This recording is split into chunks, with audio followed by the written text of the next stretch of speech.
नमस्ते दोस्तों, स्वागत है आपका हमारे चैनल एसटीएच में। आज हम आपको शिप यानी सिस्टमैटिक इन्वेस्टमेंट प्लान के बारे में जानकारी देंगे। सवाल नंबर 1, सिप क्या है और क्यों लेनी चाहिए। दरअसल सिप यानी सिस्टमैटिक इन्वेस्टमेंट प्लान में निवेश करना बेशक एक समझदारी भरा फैसला है। जब आप एसआईपी में लगातार निवेश करते हैं तो आपके रिटर्न का पैसा री इन्वेस्ट होता है, यानी कि रिटर्न का पूरा पैसा फंड में दोबारा जमा कर दिया जाता है। इसे चक्रवृद्धि कहते हैं और इसका नतीजा होता है कि आपका पैसा कई गुना तक बढ़ जाता है। हालांकि रिटर्न को कई गुना तक बढ़ाने के लिए आपको अधिक समय के लिए पैसा जमा करना होगा। यह व्यक्तियों को छोटी निवेश राशि के साथ समय पर अपने लक्ष्य को प्राप्त करने में मदद करता है, इसलिए इसे लक्ष्य आधारित योजना भी कहा जाता है। लोग घर खरीदने, वाहन खरीदने, उच्च शिक्षा की योजना बनाने आदि जैसे विभिन्न लक्ष्यों को प्राप्त करने के लिए निवेश के एसआईपी मोड का विकल्प चुनते हैं। एसआईपी सुनिश्चित करता है कि भविष्य के लक्ष्यों की योजना बनाते समय किसी व्यक्ति का वर्तमान बजट बाधित न हो। इसके अलावा इस प्रणाली में निवेश समय के साथ फैलता है, जो व्यक्तियों को अधिक कमाई करने में मदद करता है। सवाल नंबर 2, सिप और म्यूचुअल फंड में क्या अंतर होता है। दरअसल एसआईपी एक ऐसा टूल या माध्यम है जिसके द्वारा आप म्यूचुअल फंड में निवेश कर सकते हैं। म्यूचुअल फंड की अधिकतर स्कीम में एसआईपी के माध्यम से निवेश का विकल्प मौजूद रहता है। एसआईपी वह माध्यम है जो हमारे म्यूचुअल फंड में निवेश करने की सुविधा उपलब्ध करवाता है, जिसमें आप थोड़ा थोड़ा करके म्यूचुअल फंड में निवेश करते रहते हो।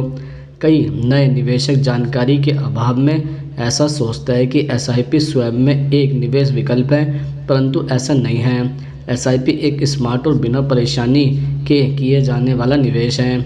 सवाल नंबर 3, एसआईपी शुरू करने की सही तारीख क्या होती है। दरअसल एसआईपी में निवेश शुरू करने की सही डेट चुनने का वैसे कोई विशेष फार्मूला नहीं है, लेकिन बैंक के मुताबिक यह सलाह दी जाती है कि हर महीने की 10 तारीख के बाद की डेट का चुनाव करना ज़्यादा बेहतर होगा, ताकि आपको किसी तरह की कोई समस्या का सामना न करना पड़े। आमतौर पर निवेशक एसआईपी से लिक्विड लिंक बैंक अकाउंट में पैसा उपलब्ध होने की तारीख जो उन्हें मालूम होती है उसके मुताबिक एसआईपी की डेट तय करते हैं।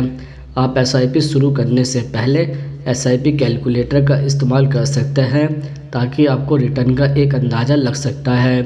सवाल नंबर 4, एसआईपी डेट पर पेमेंट नहीं करने पर क्या होता है। दरअसल वैसे तो हर एसआईपी में ऑटो डेबिट ट्रांजैक्शन फीचर्स होता है, इसलिए तय तारीख पर पैसा लिंक बैंक अकाउंट से खुद ही डिपॉजिट हो जाते हैं। लेकिन हाँ, अगर तय तारीख पर एसआईपी में पैसा अकाउंट में बैलेंस नहीं होने की वजह से नहीं डिपॉजिट होता है तो बैंक आपसे चार्ज वसूल कर सकता है। इसलिए इसमें इस बात का ज़रूर ध्यान रखें कि आपके अकाउंट में तय तारीख को पर्याप्त बैलेंस हो। सवाल नंबर 5, मौजूदा समय में कौन सा एसआईपी सही माना जाता है।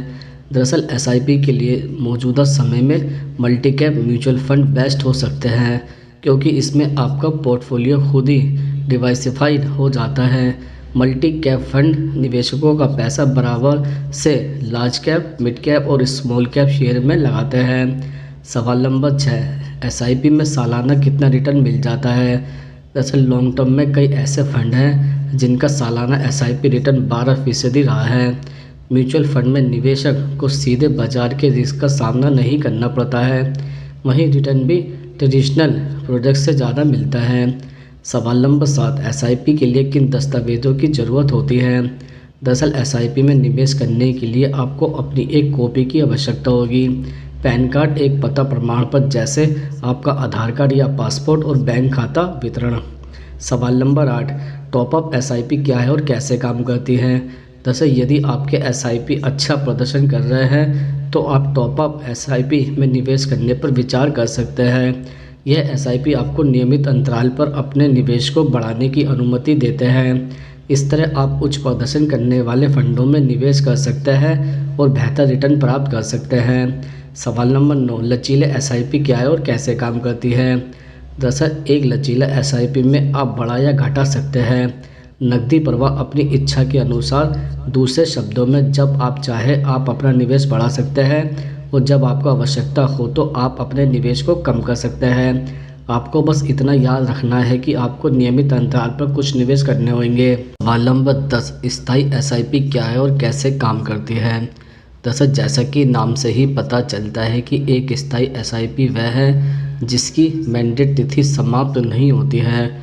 आप 1 या 3 या 5 साल के बाद एक स्थायी एसआईपी समाप्त कर सकते हैं। दूसरे शब्दों में आप अपनी आवश्यकताओं के अनुसार निवेश कर सकते हैं और निवेश से निकाल भी सकते हैं। सवाल नंबर 11, भारत का सबसे बड़ा म्यूचुअल फंड कौन सा है। दरअसल unit trust of India Bharat का सबसे बड़ा म्यूचुअल फंड संगठन है। यूटीआई म्यूचुअल फंड की स्थापना 1963 में हुई थी। सवाल नंबर 12, म्यूचुअल फंड कितने प्रकार के हो सकते हैं। दरअसल म्यूचुअल फंड कई प्रकार के हो सकते हैं, जैसे equity fund, debt fund, hybrid fund, समाधान उन्मुक्त धन, इंडेक्स फंड जैसे अन्य फंड। इक्विटी म्यूचुअल फंड विभिन्न कंपनियों के शेयरों में अधिकांश धन का निवेश करते हैं।